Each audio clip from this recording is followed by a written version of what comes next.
ഔഷധസസ്യങ്ങളുടെ ഉപാസകനായി പശുക്കടവിലെ Joseph ചേട്ടൻ വ്യത്യസ്ത പാതയിൽ. എല്ലാ മാറാരോഗങ്ങൾക്കുമുള്ള ഔഷധസസ്യങ്ങൾ വീട്ടുവളപ്പിൽ ഉൽപ്പാദിപ്പിച്ച് അത് സമൂഹത്തിന് സമർപ്പിക്കുകയാണ് ജോസഫ് ചേട്ടൻ. ഇത് പ്രത്യേക ഒരു വള്ളിയാണല്ലോ ചേട്ടാ. ഇത് ഒരു വള്ളിയല്ല, 4 വള്ളിയാണ്. എങ്ങനെ? ഇതിപ്പോ ഒരു 4 ചതുരമല്ലേ. ഇതിനകത്ത് തന്നെ വേറെ ഇതുണ്ട്. അതിന്റെ 3 ചതുരം.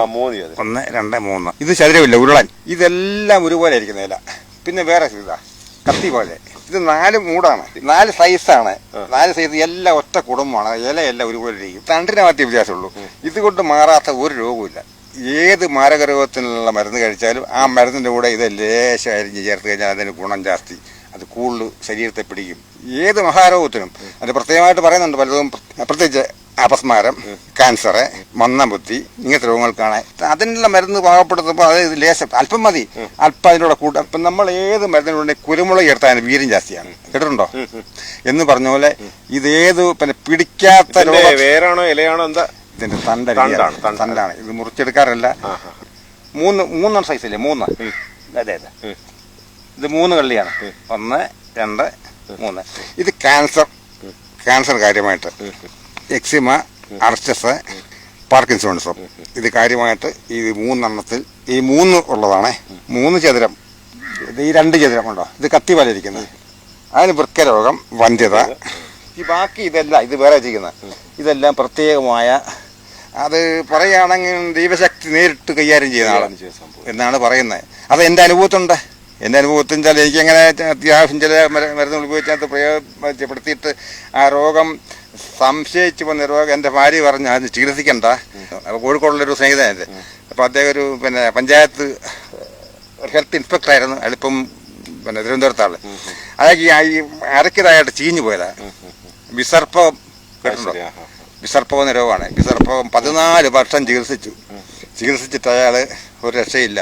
ഇപ്പം തിരുവനന്തപുരത്ത് ഇവിടെ ശ്രീചിത്ര ഹോസ്പിറ്റലില്ലേ, അപ്പം അവിടെ പോയി ചോദിച്ചു. അവിടെ മകളെ അവിടെ കല്യാണം കഴിച്ചിട്ടുണ്ട്. അവിടെ പോയി 6 മാസം ലാസ്റ്റ് അയാൾ നിരാശപ്പെട്ടു. ഇവിടെ വന്നപ്പോൾ എന്നെപ്പറ്റി അങ്ങനെയോ പേപ്പറിൽ ന്യൂസ് കണ്ടിട്ടറിഞ്ഞ് അങ്ങനെ ഇവിടെ വന്നപ്പം അപ്പം ഇത് മരുന്ന് ചേർത്ത് തൈലം ഉണ്ടാക്കി കൊടുത്താണ്. തൈലം ഉണ്ടാക്കിയതിൻ്റെ കൂടെ ഇത് ചേർത്തു. 15 ദിവസം കഴിഞ്ഞപ്പോൾ അയാൾ രോഗസുഖമായി. അപ്പം പിന്നെ കറുത്ത നിറമായി. അത് മാറാൻ വേണ്ടി വേറൊരു പ്രയോഗം. ഇതിൻ്റെ വേറെ സൈസ് ഉപയോഗിച്ച് അതിന് നിറം മാറാൻ വേണ്ടി വരുന്ന നിറം സാധാരണ ഒറിജിനല്ല. അയാളിപ്പം തിരുവനന്തപുരത്തുള്ളേ, ഇപ്പോൾ അവിടെ ഇല്ല, കോഴിക്കോടില്ല. അങ്ങനെ ഒരുപാട് മരുന്നുകൾ ചെയ്തിട്ട് രക്ഷപ്പെട്ട ആൾക്കാരുണ്ടല്ലേ. ഔഷധസസ്യങ്ങൾ സ്വയം കൃഷി ചെയ്യാനുള്ള അറിവും ചെടികളും വിത്തുകളും പരസ്പരം കൈമാറി നല്ല ഒരു കാർഷിക സംസ്കാരം പ്രാപ്തമാക്കുകയുമാണ് ജോസഫ് ചേട്ടന്റെ ലക്ഷ്യം. വിഷം തളിച്ച പച്ചക്കറികളും മായം കലർന്ന ഭക്ഷണരീതിയും മലയാളികളെ മാറാരോഗികളാക്കിക്കൊണ്ടിരിക്കുന്നു. ഇതിൽ നിന്ന് രക്ഷപ്പെടാൻ ഓരോരുത്തരും സ്വന്തം വീടുകളിൽ ജൈവ പച്ചക്കറി കൃഷി ആരംഭിക്കേണ്ടതുണ്ട്. 20 വർഷമായി പച്ചക്കറികൾ വീട്ടിൽ തന്നെ ഉൽപ്പാദിപ്പിക്കുകയും സന്ദർശകർക്ക് നൽകുകയും ചെയ്യുന്ന ജോസഫ് ചേട്ടൻ മാറാരോഗങ്ങൾക്കുള്ള ഔഷധസസ്യങ്ങൾ സ്വന്തം വീട്ടുവളപ്പിൽ ഉൽപ്പാദിപ്പിക്കുകയാണ്. വ്യത്യസ്തങ്ങളായ അവാർഡുകൾ കരസ്ഥമാക്കിയ ഇദ്ദേഹം പാരമ്പര്യമായി കിട്ടിയ അറിവുകൾ കൂടാതെ ഭാരതത്തിലുടനീളം സന്ദർശിച്ചാണ് അപൂർവ ഔഷധ സസ്യങ്ങൾ പശുക്കടവ് എന്ന കൊച്ചു ഗ്രാമത്തിൽ എത്തിച്ചിരിക്കുന്നത്. ഇത്രയും അപൂർവ ഔഷധ സസ്യങ്ങൾ ഇന്ത്യയിൽ മറ്റെവിടെയും കാണില്ലെന്നാണ് ജോസഫ് ചേട്ടൻ അവകാശപ്പെടുന്നത്. എല്ലാവിധ മാറാരോഗങ്ങൾക്കുമുള്ള ഒറ്റമൂലികൾ നേരിട്ട് അനുഭവിച്ചറിയുമ്പോൾ സന്ദർശകർക്ക് വിസ്മയമായി മാറുകയാണ്.